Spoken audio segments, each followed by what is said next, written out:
I didn't like plenty of things I saw yesterday. I didn't like the fact that Israel unloaded right after we made the deal. They didn't have to unload. And I didn't like the fact that the retaliation was very strong. But in all fairness, Israel unloaded a lot. And now I hear Israel just went out because they felt it was violated by one rocket that didn't land anywhere. That's not what we want, I'll tell you. And I'm telling you, I'm not happy about that, Israel, either. U.S. President Donald Trump has issued a rare public warning to Israel. He criticized Tel Aviv for launching strikes immediately after agreeing to a ceasefire with Iran. Speaking on Tuesday, Trump said, "I didn't like that Israel unloaded right after the ceasefire was agreed. Don't drop those bombs." I don't think so, but I'm not happy that Israel's going out now. There was one rocket that I guess was fired overboard. It was after the time limit, and it missed its target. And now Israel's going out. These guys got to calm down. Ridiculous. He also warned the Netanyahu government to not drop those bombs, suggesting it undermined the spirit of the agreement. The statement signals a clear disapproval of Prime Minister Netanyahu's actions.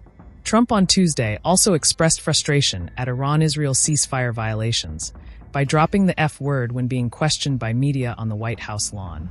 You know what?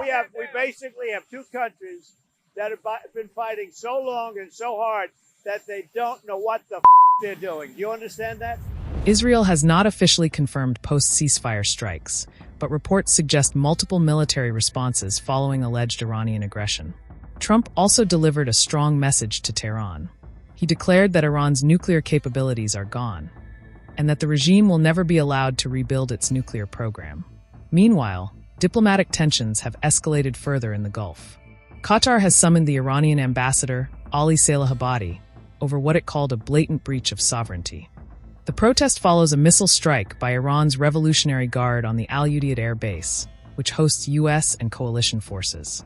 Al-Muraiki described the strike as a serious violation of international law and the UN Charter. He said, "Qatar reserves the right to respond under international law." This criticism is striking, given Qatar's historically close ties with Iran and its usual role as a regional mediator. Qatar warned that such attacks contradict the principle of good neighborliness and undermine diplomatic efforts it has long championed.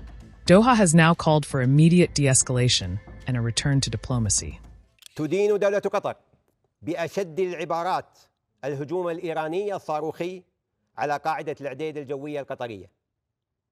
هذا الهجوم يمثل انتهاكاً صارخاً لسيادة دولة قطر ومخالفة لمبادئ حسن الجوار، ويمثل اعتداءً على الشرعة الدولية والقانون الدولي. وتؤكد دولة قطر أنها تحتفظ بحق الرد بما يتوافق والقوانين الدولية وبما يتناسب وشكل وحجم هذا الهجوم. But Tehran is pushing back. Iran's military has denied launching missiles at Israel after the ceasefire began. According to state television, no missiles were launched toward the occupied territories in the last few hours. This directly contradicts claims made by Israeli Defense Minister Israel Katz. Katz had earlier warned of a strong response to what he called Iran's breach of the ceasefire. So far, the situation remains volatile. Diplomatic channels are under pressure, with conflicting narratives, military threats, and public rebukes escalating by the hour. Will diplomacy prevail, or is the region inching toward deeper conflict? For the latest on this fast-developing story, subscribe to the Indian Express on YouTube. Turn on notifications and stay informed.